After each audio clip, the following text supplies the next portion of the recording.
We tracked down fertilizers from every decade over the last 100 years. Eddie, the lazy landscaper, and I will rate which ones are best. And which ones went horribly wrong. So let's quickly start with the pre-fertilizer era. There was no Home Depot, no garden centers. If you wanted to feed your garden, you had to go to the barn. Yes, you did. For important things like horse manure, bat guano, things like that. Yeah. There was a reliance on manure, kitchen scraps, cover crops, all really excellent ways to feed soil and feed plants. What was occurring was really nutrient cycling. That's an excellent way to garden. Then a dusty white powder started showing up, and it's probably something different than what you're thinking. I do remember the 1920s, John, because my favorite rum I had to get from a couple of guys that had a boat. Yeah, Prohibition just darn near dried me out. And gardeners were putting this powder, skeleton powder on roses. Skeleton of what? Skeletons of, I'm afraid to ask. Cows, I think. In the 1920s, we had bone meal and blood meal. At the time, it was pretty much regarded as a good way to fertilize plants. There are some important nutrients and micronutrients being provided. It's actually very effective. One of the concerns I have about both products is they both inhibit the growth of mycorrhizal fungi, which really assists plants in taking water nutrients, and it's one of the main things we want to encourage. Another negative is it does encourage wildlife and dogs to dig in the soil. They're attracted to the scent. Ingested in good quantities, they can be toxic to dogs and cats. John, when you talk about that, I know Chip wouldn't want to hear that, but maybe this wouldn't be highly recommended today. In its time, it probably was a pretty good product, and when you look at the options, it was probably the best option. Today, I would give it a very low rating. What's our rating scale, 1 to 10? 1 to 10. I'd give it a 3 today. By the 1930s, the hottest fertilizer on the market came from the desert of Chile. Well, it was the Great Depression. When I think of the Great Depression, I actually think of my wife's family's reaction to our getting married. It came from saltpeter deposits in Chile.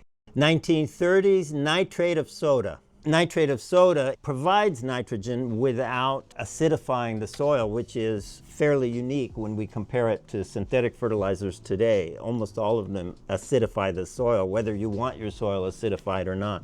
Also, a pretty good source of some trace elements, good on everything from roses to lawns. And you had people beginning to hybridize things, including roses, and develop all kinds of cultivars, and I think that there wasn't a lot to use. Right. And so when they did find a product like this, especially the more sophisticated gardeners and landscapers, it made sense. It seems like it might be better than a 2 or a 3. I think it's a pretty practical product for home gardening, especially on a lawn where you're constantly trying to make it as green as possible, and that's what nitrogen does. As a nitrogen source for things that really like nitrogen and have no downsides of nitrogen, I would rate it like about a 7 or 8, and that's the way it is. And that's the way it is. I'm Walter Cronkite, and that's the way it is. Then World War II hit, and we got a military-grade boost.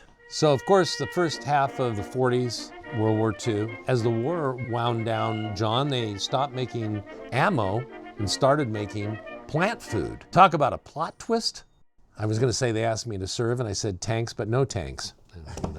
The World War II time, especially right after World War II, really used extensively in agriculture. And as you might imagine, something high in nitrogen really got some results and started a whole boom in synthetic fertilizer use. 1940, ammonium sulfate. Those chemical sources can make soil more acidic and can have some long-term negative effects in salt buildup in soil. We're applying synthetic nitrogen and it's making plants grow like crazy. So the natural conclusion is it's good for plants and everything associated with plants. Right. Unfortunately, as we've moved on, we found out that excessive use can have some environmental problems with runoff polluting our water table and our groundwater. So what would you rate this then, and would you use it today? So in the time, I think it really had its place, and I understand why it was treasured. If I put myself in that time, I don't think I would be understanding the negative parts of it. Today, I'd give it a 1 or a 2.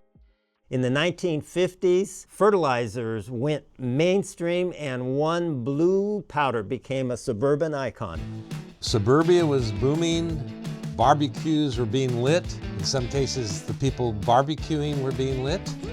This was the first real popular consumer gardening product line that really was for gardening. 1950s, Miracle-Gro. Miracle-Gro was the brainchild of two ingenious marketers. Most people know you as being a lazy landscaper.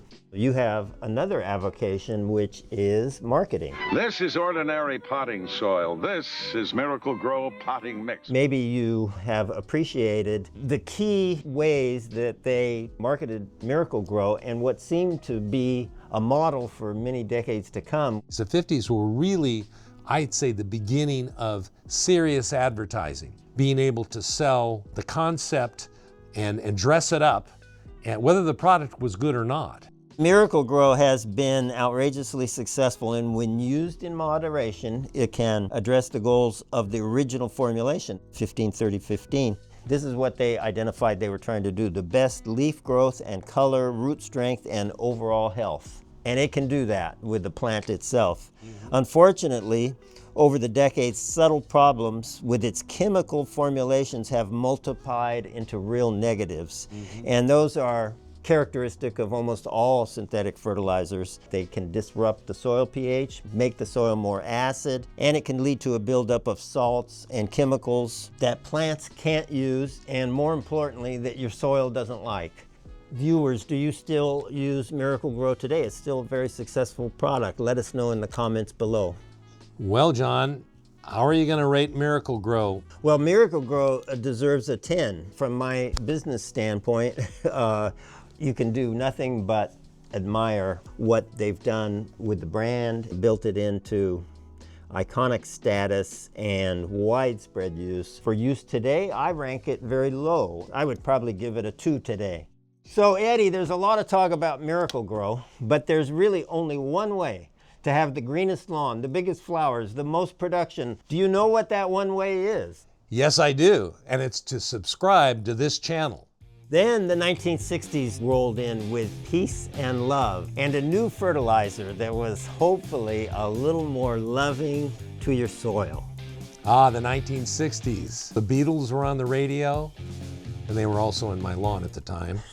The momentum started by Miracle-Gro in the 50s continued in the 60s. 1960, 10-10-10 chemical fertilizer. Popular because of its simplicity, but many of the themes that we established in the earlier decades continued. This was easy to use, had every macronutrient in it in equal amounts, which isn't necessarily good, but it was a very popular formulation and was effective at feeding lawn and plants, again, in the same way, where it goes directly to the plants and pretty much ignores the soil. What do you think about this product, John? I mean, what would you rate it then and now? I would not rate it the same as its formulation. I would see no reason to really recommend it, but it is an effective synthetic fertilizer. I would give it a rating of 3 today, since it was successful, 7 or 8 in its time. So in the 60s, we had chemicals for our gardens and for humans. Now into the 70s, we veer into an even more interesting direction. So, you know, the 70s, I mean, from what I can remember, So 46 now, not 20-something, not 10-10-10, but 46. That's the ultimate in nitrogen formulation. 1970s, urea fertilizer, 4600. Chemical releases fast and boom, easy to burn things, little easier to damage soil. All the same problems that we've already talked about with salt and damage to microbiology, especially if you overuse it. They build on the last decade with something even faster, even stronger, even more noticeable, more profound. but still no nod to the soil yet. So I think it earned a low rating then and now. I think we should have known better than to use 4600. Today you can find an appropriate use for it, like maybe once a year, a week before your party that you didn't know about and you want a lot of nitrogen to release real fast and turn that lawn real green. It could be justified. But in general, as the most popular fertilizer of the decade, I would give it a 1 in 1970s and a 1 today. By the 80s, convenience was king, and the answer came in these little pellets. Big hair, big phones, and pellets hiding in your potting mix. I remember big hair, but you know, she still was a really good real estate lady. She really was. So the goal of this idea was to make something more convenient that you didn't have to apply as much and to eliminate the possibility of burning. 1980s, Osmocote, slow release fertilizer pellets. Osmocote's still around, still used a lot in containers by nurseries, but it really is a synthetic fertilizer encased in resin, or some people say encased in plastic, and you see residue from it frequently. I think in many ways it accomplished its goal of being something that did increase convenience because it does release slowly. And it has, you know, a lot of the same downsides of synthetic fertilizer, but it was an interesting innovation in fertilizer, one that's being appreciated even to this day. And it doesn't take up a lot of space considering the potency of these pellets. It is a big difference between a lot of these other products. They have high rates of application. What do you think of this product? Well, Osmocote's a pretty darn good product. I would give it a 7. It is a synthetic fertilizer wrapped in plastic, which doesn't sound very good, but it is an excellent product that solves a lot of problems, and I rate it highly. In the 90s, the advancements in fertilizer were all about the way we apply it. Those are the days of the infomercials that promised you six-pack abs. And this product was featured in a lot of infomercials. I did get a liquid application for my lawn. Now the six-pack abs became more pony keg abs, if you will. 1990s, liquid feed lawn products. Now we've put it in a format where it's already in solution, and since it's in solution, it works really, really fast. Again, you could, if you're not careful, burn your lawn. Chemical fertilizer does all the same things to soil that we've been talking about. It's only good for your lawn. Over time, could result in lots of other problems. You know, we've talked about the environmental problems of toxic runoff, but also we have the problems of when we damage life in the soil, then we're more likely to get fungal disease and pests, and so we're not addressing this as a whole ecosystem of soil and lawn. We're just feeding lawn, acting like the soil is non-existent. For the average homeowner who doesn't want to have to invest in a special applicator or any other kinds of equipment, this was ready to go. All you had to do is stick your hose in here and tighten it up. Everybody's got a garden hose. So again, it was a more convenience, and it was an era of convenience. I give it a pretty low rating. I'm not going to go any higher than a 4 or a 5. But in terms of turning your lawn green fast, which is usually why you would use this in the first place, it's a good product. In the 2000s, we finally started realizing what matters most for our gardens and landscapes. Oh, I remember this time, cargo pants became popular. In fact, 25 years later, wow, I still wear cargo pants. Where's cargo pants? So this is an excellent example of this compost-based fertilizer that was much more ecological in emphasis and also focused on being safe for kids and pets. 2000s, organic compost blended fertilizers. And when you look at the ingredients in this, you see very low macronutrients, 444, because you can't supply huge percentages of nitrogen like you do with synthetic fertilizer. And then on their label, they have all kinds of beneficial microbes, mycorrhiza, and all kinds of things that are good for soil and pretty good for us. And so it's a whole new era in fertilizers, and you've got gardeners responding to this and starting to recognize that maybe we shouldn't just be feeding plants, but we should be feeding soil and plants. And the 2000s, right along with Dr. Earth, is when John and Bob's came out with our first product, which was a soil builder, and that's a way of improving the health of our soils with food for microbes and attractants for microbes. What do you think of this product? I would give it a 9. It would get a 10 if it was a John and Bob's product, but Dr. Earth, I'll give it a 9. 2010, not only phones got smarter, something else got smarter and started taking over gardens all over the world. Gosh, smartphones, smart homes, and even smarter plant food. 2010, smart biofertilizers. The whole purpose of biofertilizers is to build life in the soil and make soil that has lots of complex life, not just bacteria, but bacteria, fungi, protozoa, good nematodes, and allow the soil to do what it's supposed to do, not only feed our plants, but make it so our plants and trees and flowers and lawn don't get sick. We don't get fungal disease. That's all perfectly implemented by biofertilizers. Products like this one focused on that, which has really interesting ingredients like humic extracts, fulvic acids, humic acids, organic matter, potassium, nitrogen.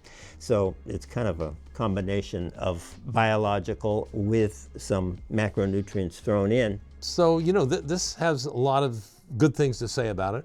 I like all its ingredients, so I will rate it an 8. So that leaves us with 2020 to today. And let's just say it's complicated. A lot of your neighbors are spreading chemicals, and the other half is brewing compost tea, and they both swear they're right. We think it's very simple at John and Bob's. We believe in a simple truth. Feed the soil and the plants will follow.